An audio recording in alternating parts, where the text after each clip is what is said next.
Hi, I'm Jess, And I'm Becca, and this is reading between the spines. any exciting news gone on in your isolation?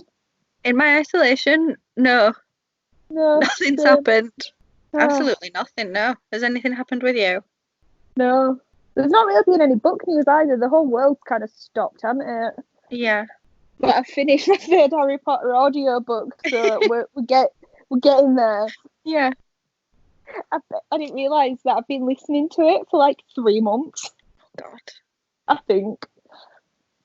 I got Audible this week. I've got Where the Crawdads Sing to start soon. Do you know, I went on my Audible the other day. Yeah. And I forgot that you made me buy that book. Which one? Dead to the World. One. The best one. Of all the True Bloods, that's the best one. I know, but I've not read any of them. Yeah, but you've seen the show. Yeah. I mean, it's completely different. I saw it and it reminded me, and I was just like, oh yeah, I forgot we were doing that. Were we? No. What were we doing with it? I thought I was just making you read it. I was just making you read it. You are making me read it. We're not doing anything with it. Because it's good. Hang on. Why have you got frames on those two? Oh my God, Becca, we're not. IKEA shut because of the quarantine. What? Why have you put it there though on the end? Because if you put it in the middle, it would look right. intentional. It would look intentional. It would look intentional. Something. That one was there first. Then I bought the other two to have the same like clip frames. Mm-hmm. But the glass broke on them both. Oh yeah, because you hulked out, didn't you? So then I was like, I need some perspex. So I went to IKEA and got them two frames. Right. It's not glass, it is like the perspex. Mm-hmm. Then I realised that the boards fit in them. So instead of just taking the perspex and wasting the frame, I put them in the frame. And then I put them up. And then I was like, it bugs me they don't match. So as soon as IKEA's open again, I'm going to go get another frame. Don't you worry. Is that why you asked the other day if IKEA was still open? Yes. Oh, God. Because I'm stuck inside all day. I have to look at this and for you to point it out as well. No, I need it to match. Because obviously all my other frames, like that one. Yeah. All the other ones have black frames. But yeah. So what is this episode about, Jessica? It's romance. But I can't remember the full definition. Do you want me to go first discussing the book? Because I have these 2 pages of notes written and I'm ready. Yeah. You go first. I think I went first last time. It was the music one last time, wasn't it? Oh, yeah. So it's your going first. Okay, so the book I've read for this one is Maybe in Another Life by Taylor Jenkins-Reid. And we've both established by now that I think we've reviewed a book of hers pretty much every week now. But it's fine. So, plot. Oh, I really enjoyed it. So, it's basically a girl that moved around everywhere and then settles back in LA and lives with her best friend. And then an accident happens. And then from there, the book splits into each chapter is a different perspective. One's after the accident happened. Right. And then another one is from if she'd stayed at this party, the accident wouldn't have happened.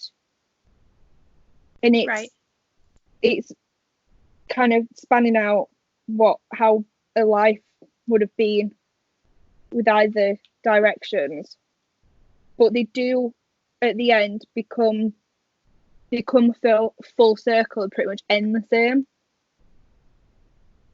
So it's kind of showing that like in life there's any possible outcome. And they were, what was it now? One of the people that were talking to this girl were just like, because she were always like, oh, what would have happened if I'd stayed at the party? And it's, so sorry, dotting nearly fell on my bed. So this guy's just like, oh, as soon as you make a decision, a parallel, like, universe is then opened and follows your life, kind of thing. So, ow, Dorothy, why are you biting me? So the book deals with quite a lot, to be fair. It's like love, heartbreak, growing up, romance, being in love. Yeah. And so I'm going to start with my dislikes first, because there's only two. The first one is not a lot, really. What do you mean, like, not a lot happens? Oh, not a lot to dislike? Not a lot to dislike. Okay. I like that was a dislike, though. And then the next one is the best friend in it. She has, like, a side story of stuff going on with her life and her husband. Mm-hmm. But it was kind of forgotten about as the story went on, because it kind of had that bit and then focused back on the main girl. And I think the only dislike was I wanted a bit more involvement with the friend, and kind of, because she ends up getting divorced and stuff. Right. And I just wanted a bit more depth to it, because it was kind of like all this stuff happened with a friend and I was like, I don't really care. Whereas it was quite rough, like why they got divorced and stuff, because he had an affair. Oh. But yeah, that's the only dislike I had about it, but I get that the book wasn't about her. Yeah. So, likes, the first one is in caps and I put amazing plot. I love all the characters. There wasn't one character I did not like. Apart from the person's husband, that was a twat. Yeah. And then the next one is, it, like, the story was whole. Do you know some books, they don't really end? This one came, like, proper. So it was, like, tied up. Yeah, it came full circle and ended on a lovely note that were basically had the same ending for both alternatives, but slightly different. Quite a lot different men. Yeah. And the other one was romantic and squishy, but it didn't make you feel sad about being alone.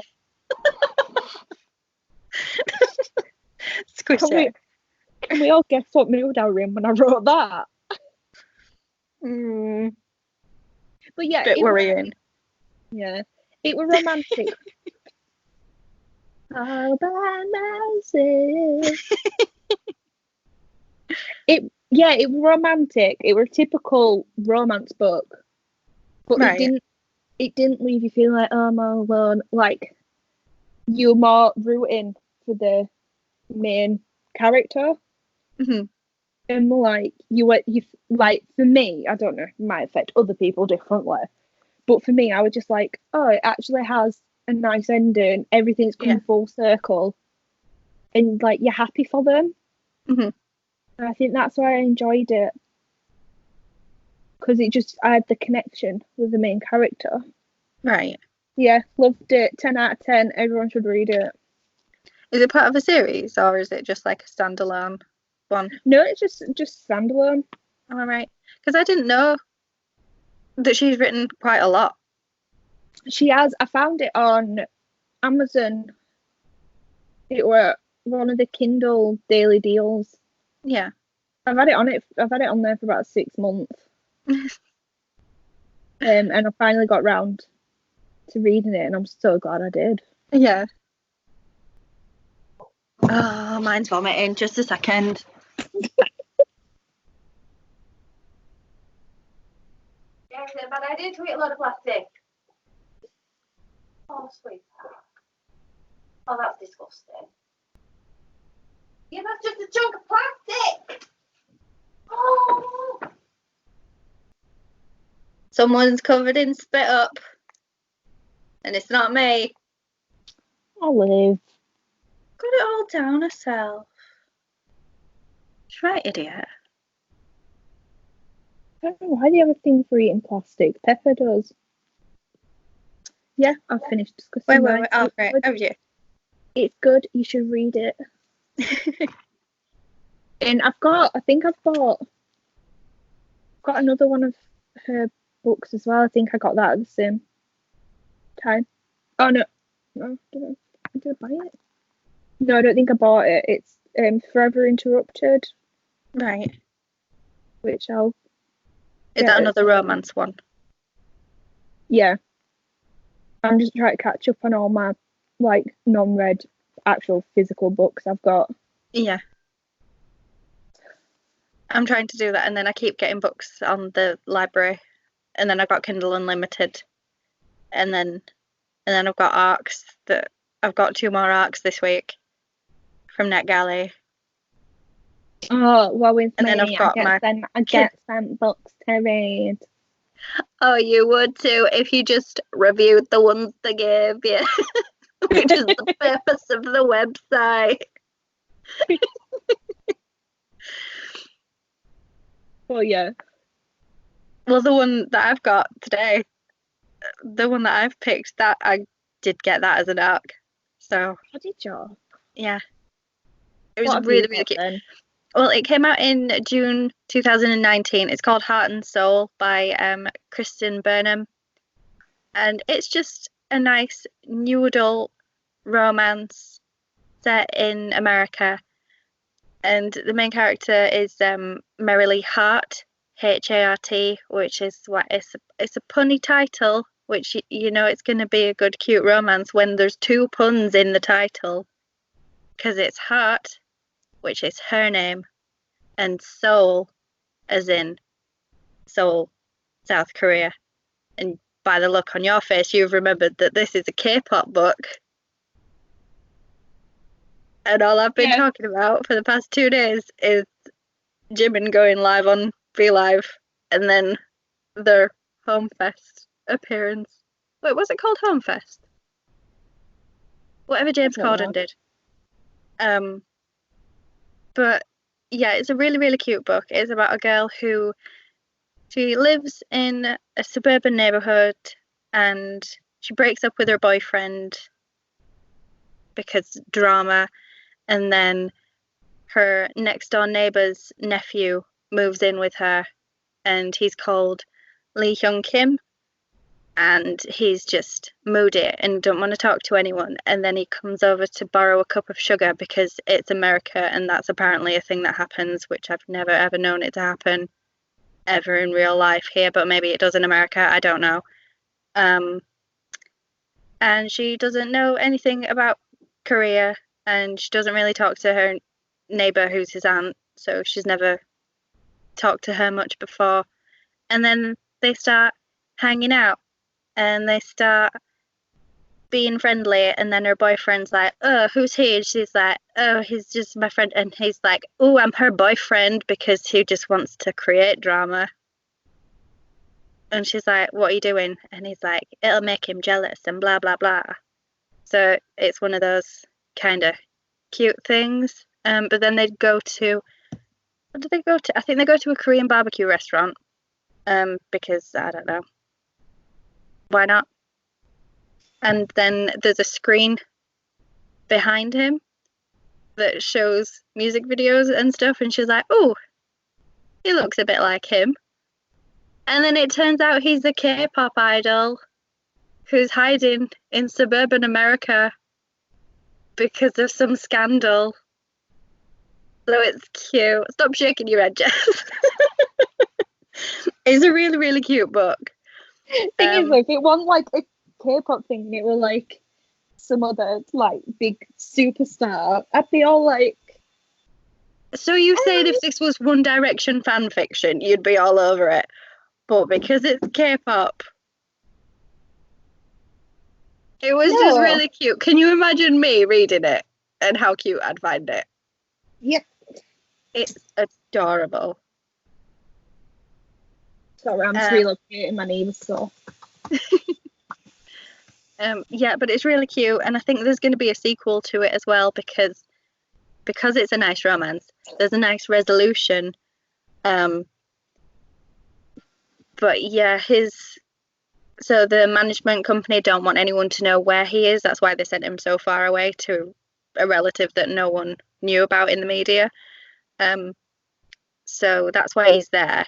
He can't talk about what's happened, and he was involved in a dating scandal because his girlfriend turned out to be dating someone else, or I think it was like that, or it just looked like there was a kind of love triangle, but it had been set up to look like that by the management company, because idols can't really, well, they can, but they can't really date openly because they've got to keep up that kind of boyfriend image. Yeah. That is a really weird part of the K-pop thing that I don't get, because, you know, they're normal people. To an extent, they're normal. But, you know, they're going to have relationships and lives, so. But yeah, people go mental about it. But I don't want to get into any spoilers because it's a really good book, and I think people would really like it if you like cute things. Do you know what? I probably would enjoy it. It's my type of thing, isn't it? It is. I just have a resistance against me because there's just, you love a bit of angst, and there's angst in this. It's just not. It's just not.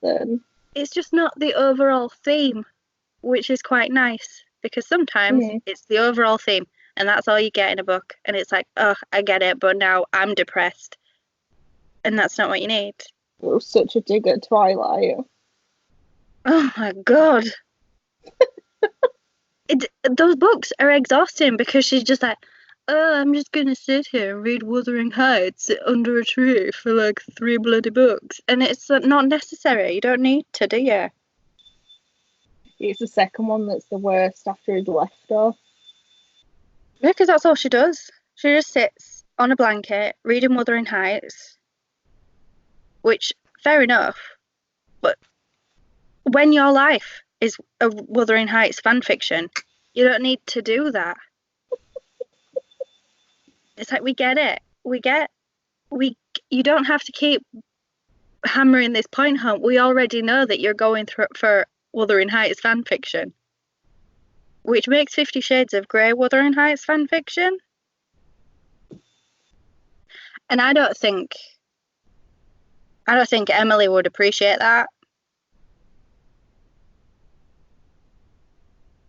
No, I don't think so.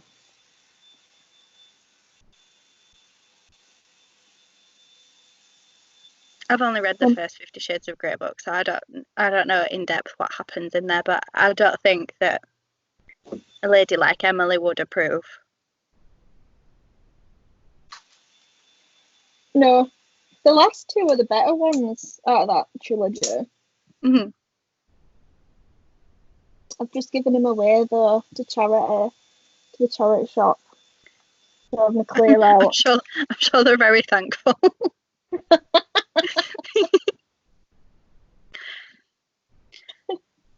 But when I was doing my research for this podcast, because I'm a researchy person, there's a new book called Hart and Seoul that's coming out soon, coming out in June, and it's a different play on it. So I'm gonna probably pre-order that one, because why not? What, by the same person? No, the new one's by Jen Frederick, and it comes out 28th of July. What's that one about? Oh, that's about a Korean adoptee. And the Red String of Fate, I really do like Red String of Fate stories, though. So maybe if it's about that, yeah, I'm probably going to end up pre-ordering that. Okay. But the one that I picked was Hart and Seoul by Kristen Burnham. And apparently there's a sequel, so that's exciting. I pre-ordered, speaking of pre-ordering, just didn't think of it. I pre-ordered Stu Turton's. Oh, have you? Oh, I didn't know it was available. I just made his last name up. No, his name's Turton. That's fine, but it just didn't sound right. Yeah, the only annoying thing is, it's obviously hardback, isn't it? Yeah. But it takes ages for paperback versions to come out. I know it's always been like that. I don't know why I'm complaining. They're like 400 pages. What is Stu Turton? All right. I started listening to the audiobook of The 7 Deaths of Evelyn Hardcastle, and I forgot how scary it is. Every time the plague doctor turned up, because I was listening to it on audiobook, and I was like trying to relax and have a nice time, and then the plague doctor, and I'm trying to imagine a plague doctor, and I don't like it. Oh, it's so creepy. So yeah, that took a while because every time it was too late at night and the plague doctor scenes started, I had to stop listening and then start again when it was light. Yeah, because there's that one in it where the room's really dark and he's just like creepily stood in there. Yeah, everything he does is creepy. Oh, they've got like a mild plot summary on for his new book as well. It's 1634 and Samuel Pepys, the world's greatest detective, is being transported to Amsterdam to be executed for a crime he may or may not have committed. Travelling with him is his loyal bodyguard. But no sooner they're sent out to sea than devilry begins. A twice dead leper stalks the decks. Strange symbols leprosy! No! Strange symbols appear on the sails. Livestock is slaughtered, and their passengers. Oh, and then 3 passengers are marked for death, including Samuel.